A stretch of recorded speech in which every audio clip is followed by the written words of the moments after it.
Hello everybody, my name's Hayden Michael, and I haven't done my laundry since I was 12. Now, today I've got a surprise for you. I don't have one, I don't have three, but two videos for you this week. I was going to record a new pseudobabble video, but I wanted to talk about something before that, so we're going to talk about something, quick video, and then I'm going to keep recording for the pseudobabble, and then that'll be up right after this gets posted. Give it 30 so minutes. Now, I wanted to take a bit of time to talk about some of the things that happen when you leave spirituality or even a religion. It doesn't really matter. Usually it's some sort of spiritual ideology with varying degrees of woo-woo. Now, some of you may be going through this. Maybe you are out there questioning your beliefs, like in the video that I was talking about called "You Can't Be Wrong" or "Ignorance is Easy." And one of the things that can happen is you can get yourself in a position that you're like, okay, I could ditch this, but then what? What's after this? It's like dropping a major almost. But one of the things that you wonder is, how am I going to deal with my problems? And let me tell you, the short answer is like you've always done. Even though it doesn't seem that way, it's exactly that way. And I'm going to explain that. And I know it really does sound cliche, and certainly within spirituality, there are the practical things. Certainly you could say, this ritual really calms me down. It really, all the anxiety from work today, it just flushes it out like water. And that's fine. There's still some exercises that I still do purely for calming purposes. But that doesn't have any merit on spirituality itself. It being able to do these things doesn't give us the answer on if the other claims are true. Just because the first thing I said was true and the second thing I said might be true doesn't mean that the third thing's going to be true, or that necessarily the second thing was true. That's just not how these things work. You take it on a case-by-case basis. It's not just like, well, he's honest about these things, and so that this other thing that they say that I can't really investigate, and they sound a little bit smarter than I am in this field, I'm just going to take their word for it. That's what you get when you read a lot of spirituality. They put a lot of fluffy words in there. They mix some sciencey words, and being in the mindset of spirituality, you aren't armed with the proper tools to question it or to see the pitfalls. And it's what I've been trying to go over in these lecture videos.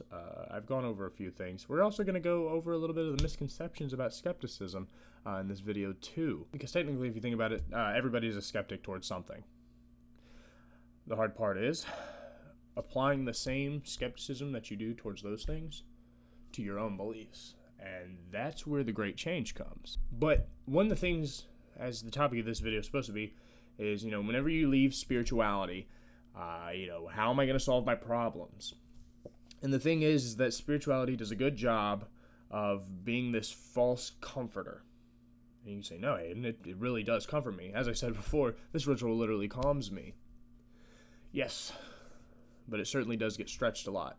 There are certainly people that think that they can make their life longer with certain spiritual methods. And I know it feels really good to think that because, we don't want to die. But I hate to admit that there's not a day that goes by that I don't think of death. This is the thing about life. Life has its other side, and it is death, and people want to shun it in a way. And spirituality does a good job of not only that, but looking at the problem, because they all have different afterlives too, and what happens. And it's really just a comforter for what we don't know. And so you hear all these people saying that they do know, and so you wonder, how do they know? What convinced them? And you can never pin them down on it necessarily. But spirituality having these little inherent side beliefs, such as being able to fight chronic illnesses and basically the inevitable, they just bandage us. And in my opinion, it is not a real bandage. Because if you're just trying to get rid of that uncomfortable feeling, I hate to break it to you, but most of your life is going to be uncomfortable. You even hear entrepreneurs talk about, get out of the comfort zone. That's where the work gets done. Certainly, and a lot of people can make discomfort comfortable. I can certainly say myself that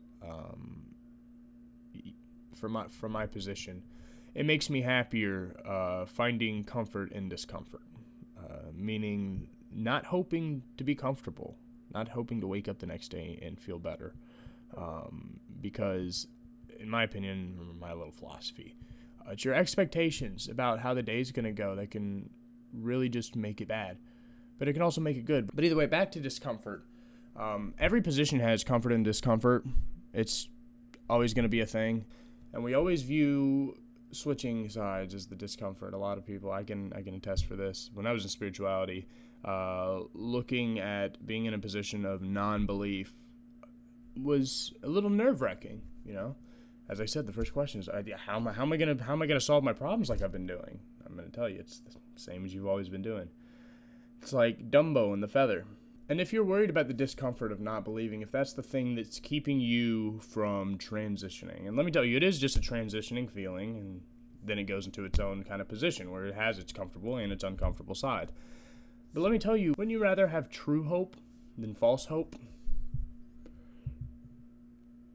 How about rather than hoping on your chakra alignment the night before to help with your appendectomy the next day, you can hope that the surgeon does a well job? Isn't that a lot better? Would you rather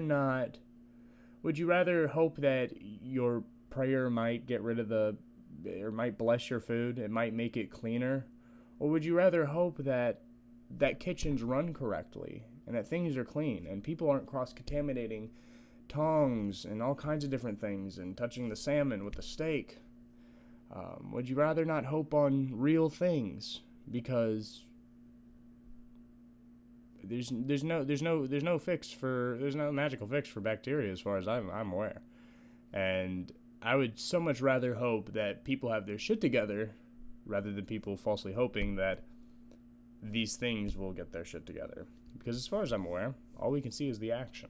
And the thing is that, getting skeptical and questioning and things like this, a lot of spiritual people play it down. Sometimes passively, sometimes aggressively.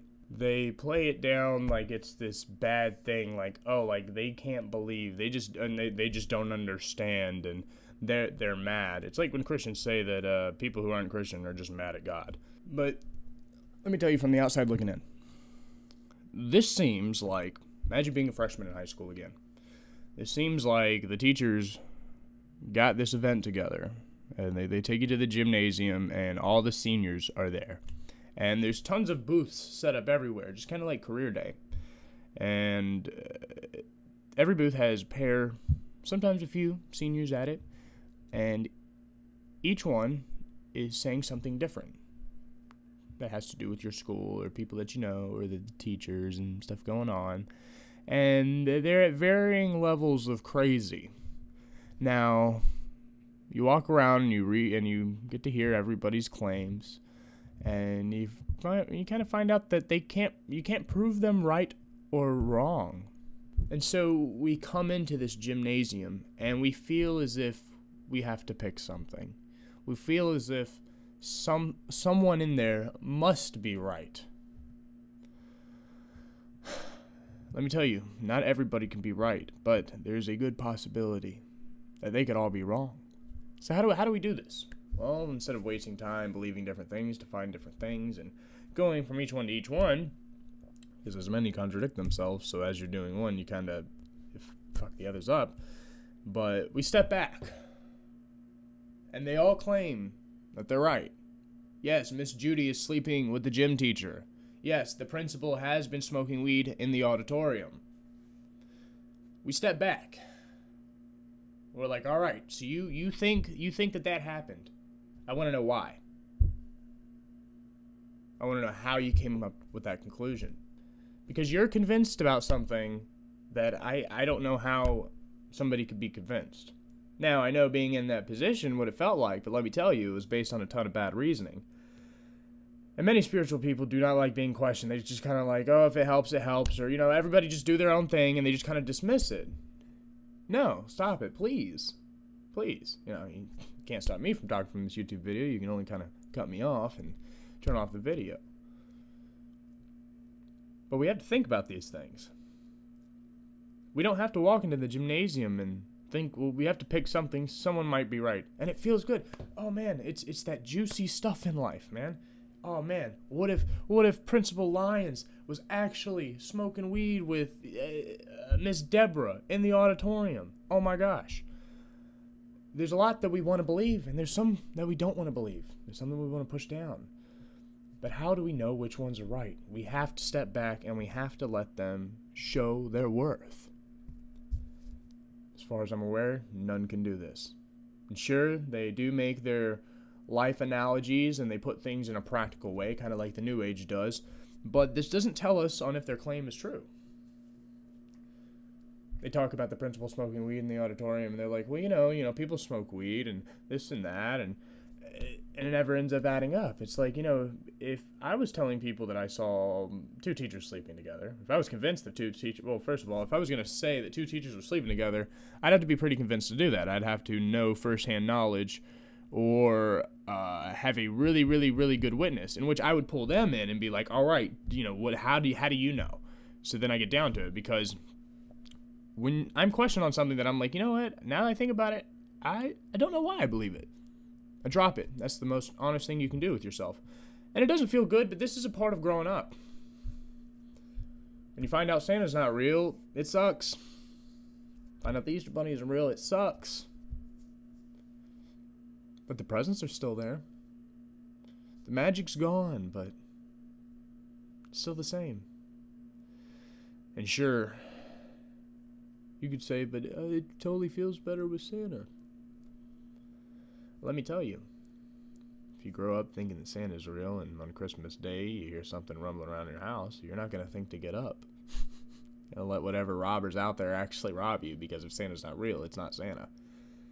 So this is where having a belief that feels comforting could just fuck you up. And I know some might be like, well, that's a bad analogy. No, it's not. It fits perfectly. Because bad things happen, then they're just like, well, it's this. A lot of people in the spiritual community think people are cursing them. This is because of this. This good thing happened because of this. If you go through these pages on Facebook, Reddit, all their pages, none of them actually thank anybody that kind of helped them do anything. They're just like, oh my God, Ivan brought me like this job and my dream husband, and I'm getting paid from my parents about all this and this and that. And this and that, blah, blah, blah, blah, blah. I don't even talk to my parents, and somehow they're giving me money. It's like, do you not thank your parents for what? Like, what? There's people that literally get on there and they write thank you notes for the universe. They're like, I'd like to publicly thank, oh man. Yeah, the public thank yous. I cannot stand those, because it's like, dude, you're like naming tons of people that are like helping you a shit ton, which Hayden, they might be, give them the benefit of the doubt, which I will. But you got to think, I've known people like this. I've been this person. There is a good majority that they just don't. They just don't. Oh, Hayden, you were just a piece of shit. No, actually, I was one of the people that would thank people. And some people view, the spirit works through people, and so they'll, what about that person just being a good person? That's just the way that I'm looking at it. That's the only way that we can go off of. But back to the gymnasium analogy. All these people say they know, and they're contradicting. The principal was smoking weed in the auditorium, and someone else is like, no, it's not weed, it's tobacco. So you got two conflicting, but they talk about the principal smoking. So they have one thing right, and people like to assume, okay, so we're right about the principal smoking. No, we're not. No, we're not. Not yet. Slow down. There's someone over there, and they're saying, no, he was never smoking. He wasn't even at school that day. That was this teacher. So now, it was either Mr. Davis or it was the principal. And so they'll say, well, you can't prove me wrong. What if I looked at you and I said that? How would you feel? How the hell would you prove somebody wrong on that? If I said how would you seriously prove me wrong? How would you prove them wrong that the principal isn't smoking in the office or in the auditorium? you can't. There's a lot of hard work. You'd say, wouldn't it just be easier for you to tell me what convinced you that they were? I'm assuming if you said it, you saw it, or you at least know somebody. Or maybe you don't necessarily have firsthand knowledge. Maybe you heard that he smoked in the office, but you do know for a fact that he buys because he buys from you. You know what I'm saying? So there's varying levels of evidence that you can go off of. But these spiritual people, no. Can't prove me wrong.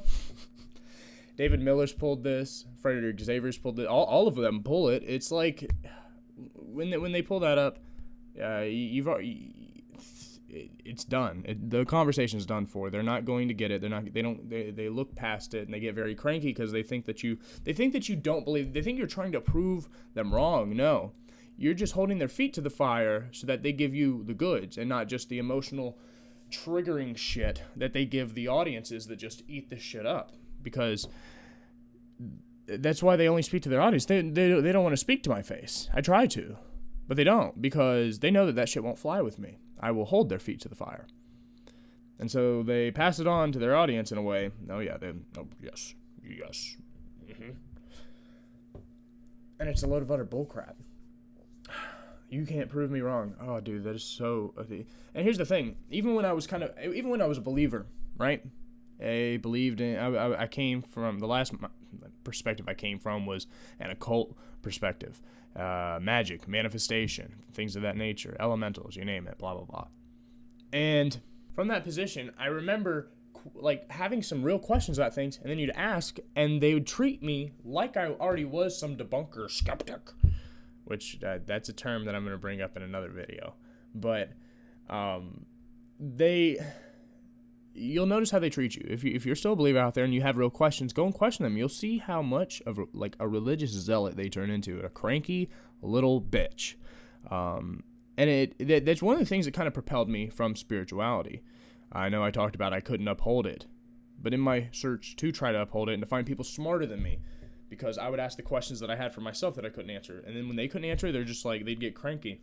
And so, go out, try. Don't only question yourself. Get on the occult subreddit. Get on magic subreddit, manifestation subreddit, law of attraction subreddit. Go find Facebook groups.